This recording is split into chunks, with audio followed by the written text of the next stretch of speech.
आपकी ज़िंदगी में जो भी छोटी-छोटी खुशियाँ आती है, उसको 30s में बहुत ज़रूरी है अपना स्टाइल मेंटेन करना जिसका असर अब मुझे दिखाई देता है। मैं बहुत जल्दी भरोसा कर लेती थी, लोगों को अपनी बातें बता दिया करती थी। मंथली बजट बनाकर चलना और उस पर महीने भर टिके रहना बहुत ज़रूरी है।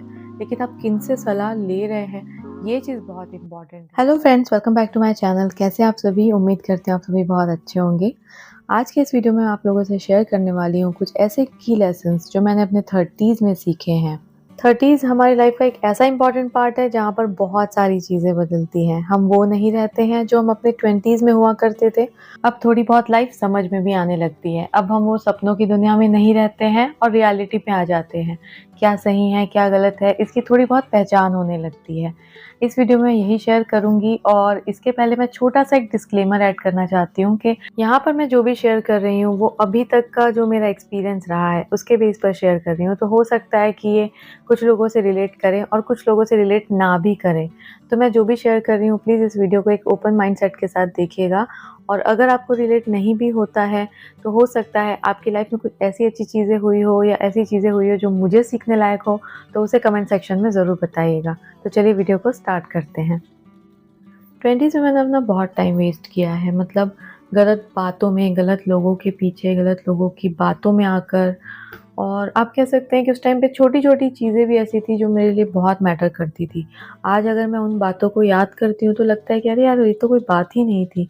मैं फालतू इतना सोचती थी या इतना उन्हीं सब बातों में अपना टाइम वेस्ट किया करती थी।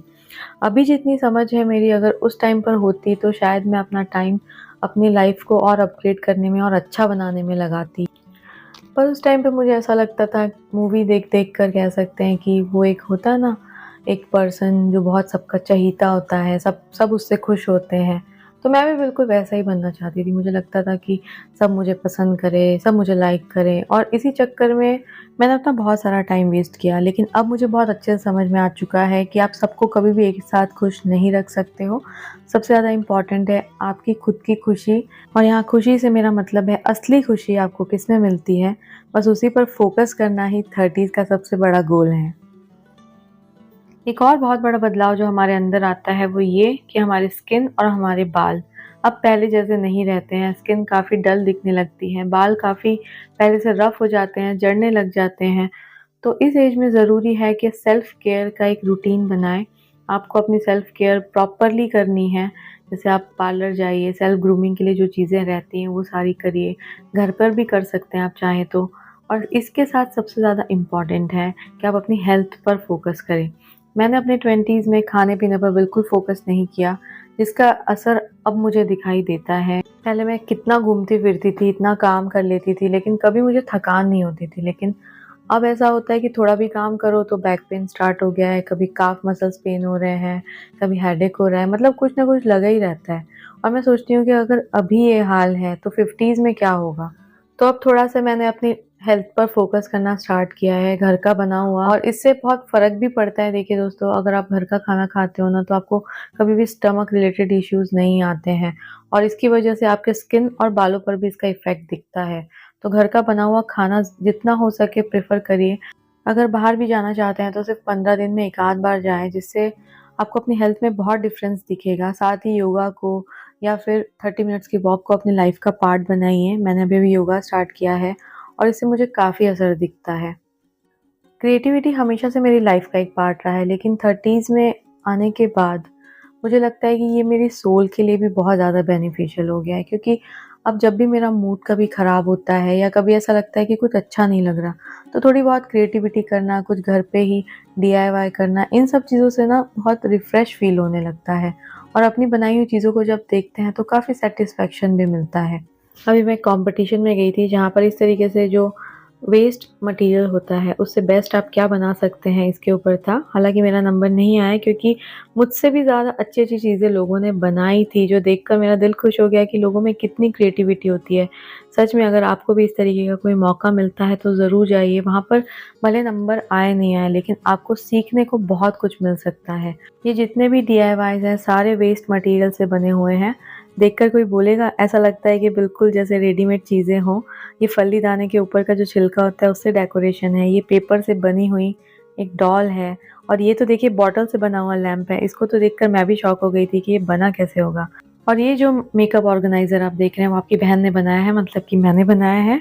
ये सारे मोबाइल के जो बॉक्स होते हैं उससे मैंने ऑर्गेनाइज़ करके बनाया है। और एक पेन का डब्बा था जिसमें मैंने रिंग्स रखने के लिए बनाया। यहाँ पर एक हिडन प्लेस बनाई थी, हमें आदत होती है ना पैसे छुपा-छुपा के जमा करने के लिए, तो उसके लिए बनाया था। और साथ ही जो आप ऊपर की तरफ का जो ये पार्ट देख रहे हैं जिसमें छोटी-छोटी डिब्बियाँ रखी हुई है वो भी सारी वेस्ट थी। ये एक जूट बैग था जो किसी काम का नहीं था, तो उससे मैंने इयररिंग होल्डर बनाया और साथ ही बिंदी रखने का पाउच बनाया। तो इस तरीके से मैंने इसको बनाया था। ऊपर में एक थीम दिया था मैंने, जितनी भी ओल्ड मैगज़ीन्स हैं उसका मैंने ऊपर में कवर दिया था। तो ये थीम वाइज़ मैंने बनाया था। आपको कैसा लगा मुझे कमेंट सेक्शन में ज़रूर बताइएगा। पहले छोटी-छोटी चीज़ों को लेकर मैं बहुत टेंशन लिया करती थी और अब उन बातों को सोचती हूँ तो लगता है कि वो तो कोई मैटर ही नहीं करती थी। ये एक भी बहुत बड़ा डिफ़रेंस आता है। 30s में आपको समझ में आता है कि किस चीज़ को लेकर टेंशन लेना है, किस चीज़ को लेकर चिंता करनी है। ओवरथिंकिंग ज़रूर होती है, लेकिन उसको भी कम करने की कोशिश मैं हमेशा करती हूँ, मेडिटेशन करके या फिर अपनी मनपसंद का कोई काम करके, क्योंकि ये सारी चीज़ें हमारी हेल्थ के लिए अच्छी नहीं होती है। एक सिंपल लाइफ जीना और हमारे पास जो है जितना है उसके बारे में आभार व्यक्त करना बहुत ज़्यादा ज़रूरी है। वो एक होती है ना मानसिकता कि आधा ग्लास अगर भरा है और आधा खाली है, तो हमें वो मानसिकता अपनानी है कि जो भरा हुआ ग्लास है हम उसी को देख पाएँ। क्योंकि अगर हम खाली ग्लास देखेंगे तो अपनी ज़िंदगी में कभी खुश नहीं हो पाएँगे। अब आपकी ज़िंदगी में जो भी छोटी-छोटी खुशियाँ आती हैं उसको सेलिब्रेट करें। मैं तो ऐसा ही करती हूँ, छोटी-छोटी चीज़ों में बहुत खुश रहने की कोशिश करती हूँ आजकल। छोटे-छोटे सेलिब्रेशंस करती हूँ। कुछ नहीं तो 1 कप चाय में भी कई बार खुश हो जाती हूँ। अच्छे से चाय बनाती हूँ, आराम से बैठकर पीती हूँ, उसमें भी मज़ा आता है। तो इस तरीके से खुश रखना खुद को बहुत ज़रूरी है। थैंकफुल होना बहुत ज़्यादा ज़रूरी है। जैसे कि आप लोग मेरी लाइफ में आए तो मैं आप लोगों के लिए बहुत थैंकफुल हूँ। ये भी ज़रूरी है कि आप जिनसे प्यार करते हैं उनको अपनी फीलिंग्स को एक्सप्रेस करें। कई बार क्या होता है कि हम कोई बाहर का व्यक्ति कोई हमारे लिए कुछ करता है तो हम उनको बहुत थैंक यू बोलते हैं। वहीं हम अपने घरवालों के लिए ऐसा सोचते हैं कि ये तो घर के लोग हैं, इनको क्या थैंक यू बोलना है, या फिर फ्रेंड्स के लिए सोचते हैं कि इनको क्या थैंक यू बोलना। लेकिन बोलना चाहिए, क्योंकि अगर कोई हमारे लिए कुछ करता है और आप थोड़ा-सा भी उनको एप्रिशिएट कर देते हैं या थैंकफुल हो जाते हैं, तो उनका आपके लिए प्यार बहुत ज़्यादा बढ़ जाता है। ये चीज़ आप कभी करके देखिएगा। कुछ नहीं तो आप अपने हस्बैंड से या अपने अपने फ्रेंड से कभी थैंक यू बोल के देखिएगा, जो भी उसने छोटी-सी चीज़ आपके लिए की होगी या कुछ नहीं भी की होगी लेकिन हमेशा आपके साथ खड़े रहे होंगे, हर सिचुएशन में, तो भी आप उनको थैंक यू बोल सकते हैं। मेरे बहुत गिने-चुने दोस्त हैं, लेकिन जब भी मैं उनसे बात करती हूँ, तब मैं कई बार उनको बोलती हूँ ये चीज़ कि मैं बहुत लकी हूँ कि आप लोग मेरी लाइफ़ में हो। कुछ ना कुछ हमेशा सीखते रहें। जब आप बच्चे थे तब कुछ भी नई चीज़ करते थे, सीखते थे तो आपको कितनी अच्छी फ़ीलिंग आती थी। वो फ़ीलिंग हमेशा वैसे ही रह सकती है अगर आप हर ऐज में कुछ ना कुछ नया सीखते रहें। तो मैं भी ऐसा ही करती हूँ, कुछ ना कुछ सीखती रहती हूँ। अभी जैसे कि मैंने योगा कोर्स किया, मुझे अच्छा लगता है, इससे थोड़ा-सा ऐसा लगता है कि हम अपनी लाइफ़ में आगे बढ़ रहे हैं। अगर आप कुछ नहीं सीखेंगे, तो आप एक ही जगह स्टक हो जाएँगे और फिर एक टाइम के बाद बोरियत फ़ील होने लगती है। लगता है कि हम बहुत ज़्यादा ओल्ड-ओल्ड फ़ील करने लगते हैं। और जिस तरीके से दुनिया आगे बढ़ रही है, जितनी टेक्नोलॉजी आजकल आ गई है, आपको सीखते रहना ज़रूरी ही है। अगर आप अभी नहीं सीखोगे, तो जब बच्चे बड़े हो जाएँगे या हम और आगे चले जाएँगे अपनी लाइफ़ में, तब हमें ऐसा लगेगा कि हम तो कुछ जानते ही नहीं हैं। मेरी एक फ्रेंड है जो 50s में है अपने, लेकिन वो आज तक मुझे उसकी ये चीज़ बहुत इम्प्रेस करती है कि वो आज तक उसने अपना लर्निंग्स जो है वो बंद नहीं किया है। वो अभी भी सारी चीज़ें सीखती हैं, अपने आप को अपडेट करती हैं। तो 40s हो, 50s हो, 30s हो, कंटिन्यू लर्निंग बहुत ज़रूरी है अपने आप को फ्रेश रखने के लिए और अपडेट रखने के लिए। फैशनेबल कपड़े, हिल वाले फुटवियर्स, ये सारी चीज़ें 20s में मुझे बहुत पसंद थी। लेकिन 30s में आने के बाद मुझे कम्फ़र्ट ज़्यादा पसंद है। जिन कपड़ों में, जिन फुटवियर्स में मुझे कम्फ़र्ट ज़्यादा फ़ील होता है, मैं वही कपड़े पहनती हूँ, वैसे ही फुटवियर्स चॉइस करती हूँ। 30s में बहुत ज़रूरी है अपना स्टाइल मेंटेन करना, जिसमें आप कंफर्टेबल भी फ़ील करें और इसके साथ प्रेज़ेंटेबल भी दिखें। पहले हम बहुत ज़्यादा टाइट कपड़े पहनना पसंद करते हैं, थोड़ा बॉडी फिटिंग ऐसे-वैसे, लेकिन 30s में ऐसा लगता है कि थोड़े से सोबर कपड़े पहने जिससे कि हम अच्छे भी दिखें और वो कपड़े हम पर सूट भी करते हों। कपड़े की क्वालिटी पर भी ध्यान देना बहुत ज़रूरी है, क्योंकि अगर मुझे कोई चीज़ ऐसी मिल गई है जो मुझे कंफर्टेबल लगती है, तो मैं बार-बार उसको रिपीट करके पहनना चाहती हूँ। इसलिए मैं क्वांटिटी से ज़्यादा क्वालिटी पर भी फ़ोकस करती हूँ। 30s में अपने बॉडी टाइप के हिसाब से अपना स्टाइल ज़रूर मेंटेन करें। हर बॉडी टाइप के हिसाब से स्टाइल गाइड आपको यूट्यूब पर भी मिल जाएगा। आप देखें वीडियोस और सीखें और अपने आप को हमेशा मेंटेन रखें। एक टाइम ऐसा था जब मेरे बहुत सारे फ्रेंड्स हुआ करते थे, स्कूल के, कॉलेज के। कभी मुझे अकेलापन फ़ील ही नहीं होता था। कभी कहीं जाना होता था तो कोई ना कोई फ्रेंड्स तो रहते ही थे जो हमेशा साथ में रहते थे। लेकिन 30s में आने के बाद वो सारे कम होते गए, सबकी अपनी-अपनी लाइफ़ बिज़ी होती गई, सब अपनी ज़िम्मेदारियों में इतने बिज़ी हो गए कि अब तो किसी से बात ही नहीं हो पाती है ज़्यादा। अब मेरी बुक्स जो है वो मेरी बहुत अच्छी फ्रेंड्स हैं। अकेले में खाली वक़्त अब मैं बुक्स के साथ बिताती हूँ। थोड़ी-सी गार्डनिंग वगैरह करती हूँ, जिससे कि बहुत अच्छा फ़ील होता है। और वैसे भी देखा जाए तो आज के ज़माने में अगर पुराने दोस्त आपके पास अच्छे हैं तो हैं, नई दोस्ती पर आप ज़्यादा भरोसा नहीं कर सकते हो। लोग आजकल अलग-अलग टाइप के हो गए हैं, आप किसी को भरोसे से कोई चीज़ बताते हो। मैंने ये चीज़ देखी है इसलिए बता रही हूँ कि आप भरोसे से दोस्ती करते हो लेकिन अक्सर लोग धोखा दे ही देते हैं। मेरे साथ किसी के साथ होता है कि नहीं होता पता नहीं, पर मेरे साथ ये अक्सर होता है। मैं बहुत जल्दी भरोसा कर लेती थी, लोगों को अपनी बातें बता दिया करती थी और फिर वही सारी बातें मिर्च मसाला लगकर मुझे वापस सुनने को मिलती थी। तब से मैंने ये चीज़ छोड़ दी है कि अब नई दोस्ती बहुत कम रखना है। अभी भी ऐसा नहीं है कि मैं दोस्ती नहीं करती हूँ, दोस्त अभी भी मेरे बनते हैं, लेकिन वो काफ़ी लिमिटेड फ्रेंडशिप होती है। बहुत ज़्यादा मैं अब पहले जितना भरोसा कर लिया करती थी ना अपने 20s में लोगों पर, अब उतना भरोसा नहीं कर पाती हूँ। बाउंड्रीज सेट करना बहुत ज़रूरी है लाइफ में। डिसरिस्पेक्ट को कभी भी एक्सेप्ट ना करें, चाहे कोई भी करता हो, आपके पहचान में हो या फिर कोई बाहर का हो। कई बार क्या होता है कि आप हमेशा ना कोई आपको कुछ भी बोल देता है ना तो आप सुन के रह जाते हो कि अरे जाने दो, लेट गो करो।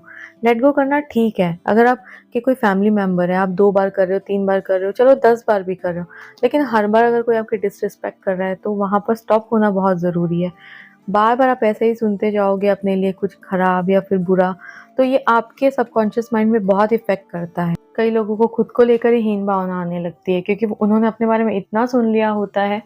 तो मैं अगर अपनी बात करूँ तो मैंने इस चीज़ को कभी अलाउ नहीं किया और अब तो मैं बिल्कुल अलाउ नहीं करती हूँ। कोई अगर कुछ गलत बोलता है और मुझे लगता है कि ये सही नहीं है तो मैं फिर उनसे दूरी बनाकर चलती हूँ। पहले ऐसा लगता था कि बस एक अच्छी-सी जॉब मिल जाए फिर तो पैसे पेड़ पे उगने वाले हैं। और 20s ख़त्म होने के बाद ही पैसे की जो वैल्यू है, हालाँकि मुझे तो अपने 20s में ही समझ में आ गई थी बहुत अच्छे से, लेकिन उस टाइम पर इसका मैनेजमेंट कैसे करना है वो समझ नहीं आया था। 30s में मुझे अब समझ में आता है कि पैसे कहाँ पर बचाने चाहिए, कहाँ पर खर्च करने चाहिए, कहाँ पर इन्वेस्ट करने चाहिए, क्योंकि बहुत सारे एक्सपीरियंस हो चुके हैं अभी तक के जहाँ पर मैंने बहुत फ़िज़ूल खर्ची करी है, कुछ चीज़ें लोन पर खरीदी है। जैसे कि मैंने लास्ट वीडियो में भी बताया था कि लोन पर हमने घर खरीदा, उसके बाद हमें कितनी चीज़ें देखनी पड़ी। तो उसके बाद मंथली बजट बनाकर चलना और उस पर महीने भर टिके रहना बहुत ज़रूरी है। जो चीज़ें काम की नहीं है उसको बिल्कुल नहीं खरीदना है और क्वालिटी चीज़ें ही खरीदनी है। कहते हैं ना कि महँगा रोए एक बार, सस्ता रोए बार-बार। तो कोशिश करें चाहे कपड़ों में हो या घर का कोई सामान हो, अच्छे क्वालिटी का ही लें ताकि आपको लॉन्ग टर्म में इसका बेनिफिट हो और आप फ़िज़ूल खर्ची से बच सकें। अपने पैसों को किस तरीके से बचाना है, अगर आप चाहते हैं कि मैं इस टॉपिक पर वीडियो बनाऊँ तो कमेंट सेक्शन में ज़रूर बताइएगा। मेरी जो भी लर्निंग्स अब तक की है, उसके ऊपर मैं एक डिटेल वीडियो आप लोगों के लिए ज़रूर बनाऊँगी। चेंज को एक्सेप्ट करना थोड़ा मुश्किल होता है, लेकिन ये करना ही पड़ता है, तो क्यों ना इसको खुशी-खुशी किया जाए। मैं हमेशा कहती हूँ कि एजिंग अगर होती भी है, तो ये ग्रेसफुल होनी चाहिए। ऐसा नहीं कि हम बिल्कुल चिड़चिड़े और एकदम बीमार से बड़े होते जा रहे हैं। अगर हम बड़े भी हो रहे हैं, तो हम अच्छे तरीके से भी बड़े हो सकते हैं। जैसे कहते हैं ना कि कई लोग जितने बूढ़े होते हैं, जितने बड़े होते हैं, वो और भी खूबसूरत होते जाते हैं। उनका चेहरा चाहे जैसा भी हो, उनके चेहरे से एक सौम्यता झलकती है। तो ये मुझे लगता है कि उनका जीने का, जीवन के प्रति जो नज़रिया होता है वो इतना पॉज़िटिव होता है कि वो उनके चेहरे से भी दिखता है। तो इस एज में ज़िंदगी के प्रति जो नज़रिया है उसको बदलने की बहुत ज़रूरत पड़ती है क्योंकि ज़िम्मेदारियों के साथ-साथ आपको बहुत कुछ करना होता है। बहुत सारे चैलेंजेस एक्सेप्ट करने पड़ते हैं, पेशेंस डेवलप करना पड़ता है कि अगर कोई भी चीज़ हो रही है तो अगर गलत हो रही है तो थोड़ा पेशेंस रखना पड़ेगा कि समय के साथ सब चीज़ें ठीक होगा। कुछ चीज़ों को भगवान के ऊपर छोड़ देना पड़ता है क्योंकि अगर कोई चीज़ हमारे हाथ में नहीं है तो हमारे पास कोई रास्ता भी नहीं है उसको छोड़ने के अलावा। तो ये सोच कर कि चलो इसको किस्मत पर, भगवान पे छोड़ देते हैं, जो होगा देखा जाएगा। अगर ऐसा सोचेंगे तो टेंशन थोड़ा कम हो जाता है, नहीं तो फिर हम कुछ चीज़ें जिनको कंट्रोल नहीं कर सकते उनके बारे में सोच-सोच के अपना ही दिमाग ख़राब कर लेते हैं। आपकी फैमिली वालों के लिए या फिर अपनों के लिए तो आप इम्पोर्टेंट हो ही हो, लेकिन अपने लिए सबसे ज़्यादा इम्पोर्टेंट हो क्योंकि अगर आप बीमार पड़ते हो तो आपके फैमिली वाले परेशान तो होते हैं, लेकिन सबसे ज़्यादा जो परेशान होता है वो कौन होता है? आप ही होते हो। इसी तरीके से आपको अपने बारे में सोचना है सबसे पहले कि मैं अपना ध्यान कैसे रखूँ, अपने ऊपर थोड़ी दया दिखानी है। ऐसा नहीं कि हम मशीनी लाइफ़ के जैसे बस मशीन की तरह काम किए जा रहे हैं, अपने ऊपर बिल्कुल दया नहीं कर रहे हैं, सुबह उठते ही साथ कुछ खाना नहीं खा रहे हैं, बस काम किए जा रहे हैं। ये मैं अपनी कहानी बता रही हूँ क्योंकि मैं यही करती थी। सुबह उठने के बाद नाश्ता करने का टाइम नहीं है तो बस काम पे लग जाती थी। दोपहर को जैसे-जैसे खाना खा लिया, उसके बाद शाम को भी खाने का कोई वो नहीं। इन सब चीज़ों की वजह से बहुत प्रॉब्लम होती है आगे जाके। हेल्थ में बहुत नुकसान देखने को मिलता है। तो अपने ऊपर दया ज़रूर दिखाना है। सबका ध्यान तो रखना है लेकिन सबके साथ-साथ अपना सबसे पहले ध्यान रखना है क्योंकि 30s में एनर्जी लेवल बहुत डाउन हो जाता है। हमारे पेरेंट्स जो हैं उन्होंने पहले के ज़माने में बहुत अच्छे से खाया पिया होगा, तब चीज़ें भी बहुत प्योर आती थी।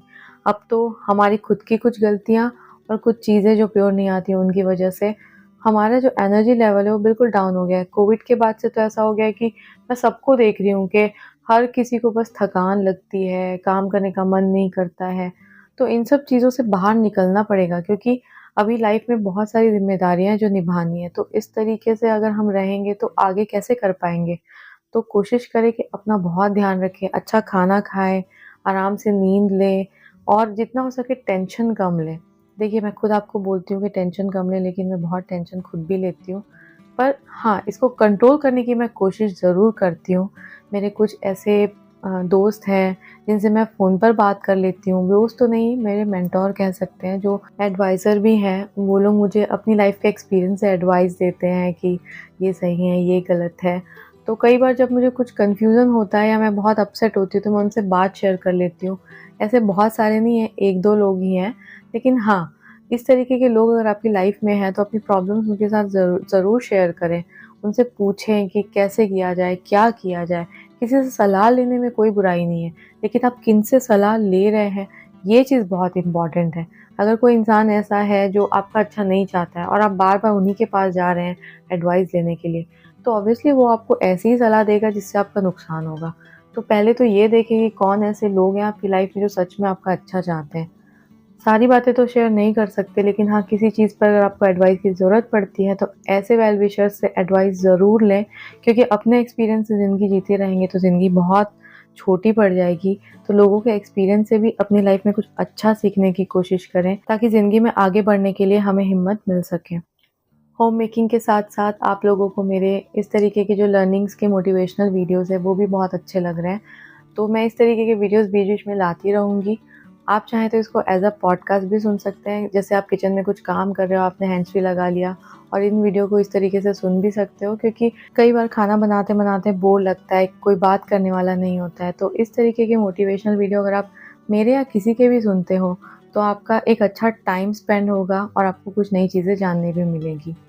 आखिर में बस यही कहना चाहूँगी कि आपकी जो भी एज हो 20s, 30s, 40s लाइफ़ को एन्जॉय करें, पूरे तरीके से एन्जॉय करें। अगर कुछ भी नहीं है ना तो छोटी-छोटी चीज़ों में खुशियाँ ज़रूर ढूँढें, आपको मिलेंगी।